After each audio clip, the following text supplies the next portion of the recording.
And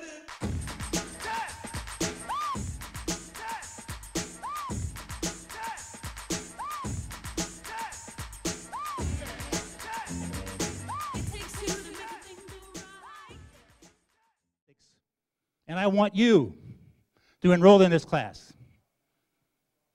In this class, Matt, I'm going to teach you 1,000 Greek roots and 1,000 Latin roots.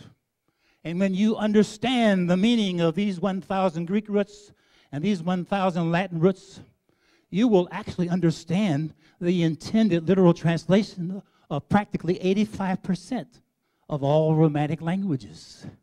I said, will I really? And so I did. It says, the final exam of this class, Matt, you have to create 100 words that do not exist, but which could exist through neologisms, if you will create them. If I find the word that you created is, in fact, an American fucking Wagner, Webster, et cetera, that word will not be accepted. I made an A.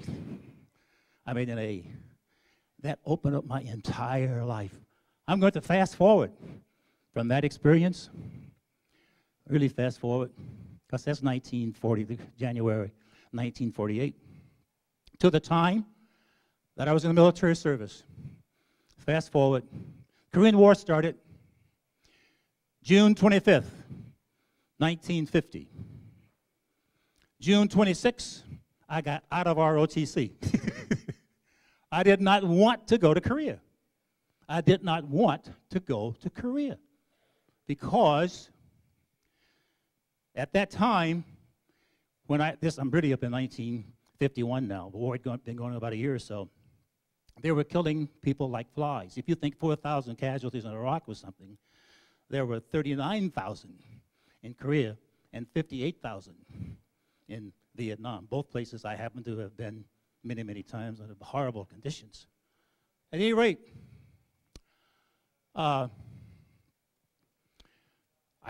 went into the Army, took a test, went to Shreveport, Louisiana. Now, at that time, the military service had adopted what they call the Armed Forces Qualification Test. The Armed Forces Qualification Test is very similar, as I look at Superintendent Smith, the Cooter, which say, what kinds of vocations are you best suited to fill? I took the Armed Forces Qualification Test. In addition to everyone who made a certain number on the Armed Forces Qualification Test could take a test that would qualify them to go to officer candidate training school. I took this test, took this long bus ride, forgot about the test, took a long bus ride from Shreveport, Louisiana, across the state of Texas. Now, if you in 1952 get a train in Shreveport and go to El Paso on the Mexican border, it's like weeks to get there. It really wasn't, but it appeared that. I got to Fort Bliss, Texas, took basic training. My roommate was a young man called Ernie Banks, who was a very famous baseball player of whom you've probably heard. Ernie and I completed basic training in May or June, I think, of 1952. We then were in advanced individual training. Now, this is the time prior to microprocessors and bits and bytes and all the digital age. We had a radar that was half as big as this stage. And what we were to do was to track the azimuth of an aircraft to be shot down with the application of trigonometric functions to predict the point of intersect. That's where I learned trigonometry. I really did, you know. So about 2 weeks into my advanced training, all of our soldiers, incidentally, were black. All of our non-commissioned officers were black. All of our officers were Caucasian. There was one very, very fine Caucasian officer whose name was First Lieutenant James Warthen, W-A-R-T-H-E-N, who came to me and tapped me on the shoulder one day. He says, "Private Prophet, do you know what you made on the reading test?" He said, you didn't do very well in math or in pattern analysis, but you made a very, very high score. Would you like to become an officer? To make a long story short, I said, yes, I went to Officer Candidate School at Fort Bliss, Oklahoma. Fort Sill, Oklahoma. Each of these classes had 180 candidates who were candidates to become commissioned officers. But no class could have more than 3 Negroes.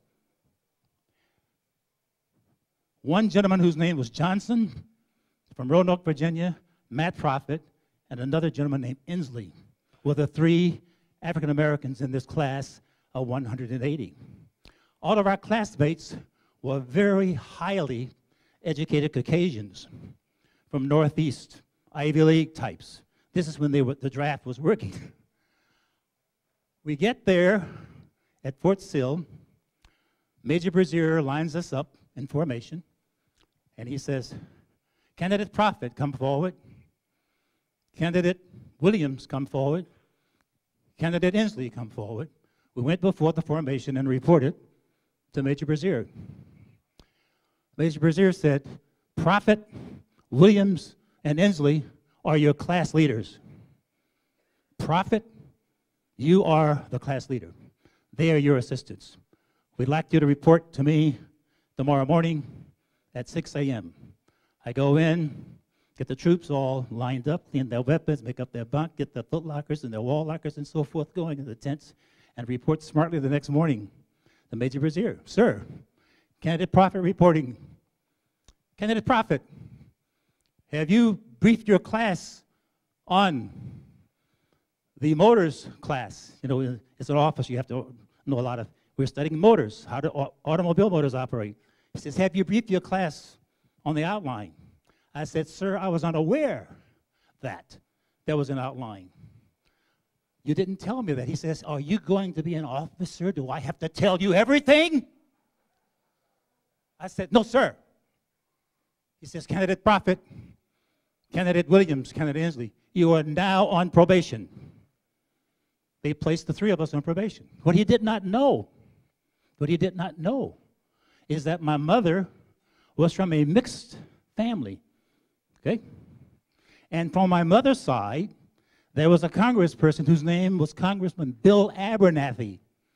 Very different from, you've probably heard of Bilbo. This guy was just different. He was actually a liberal Caucasian in Mississippi. Outstanding. So my mother talks to this gentleman, and he intervenes for me. If there's one thing the military doesn't like, is a congressional inquiry. They do not like congressional inquiries. I remained. The other 2 flunked out. I'm going to fast forward to my graduation. After I graduated from Officer Candidate School, the rule was if you were in the top 10% of your class, you do not have to go to career for 6 months. So I was, very barely. I reported into Fort Chaffee, Arkansas, a gentleman whose name was Lieutenant Barnes, B-A-R-N-E-S, First Lieutenant from Louisiana. I was so proud. I was a 2nd lieutenant, unheard of in Mississippi. I was a 2nd lieutenant. I go back to my hometown. It was just like the carnival had come.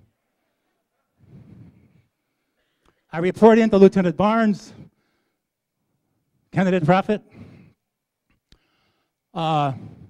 We were going to teach 150 cannoneers how to use the 105 howitzer. The range of the howitzer, X and X, the muzzle velocity, X and X, the ammunition. He said, that's what you're going to teach them because they are needed in Korea. Yes, sir. I said, sir, may I inspect the barracks? Now, this is 1952. Yes, I went to the barracks.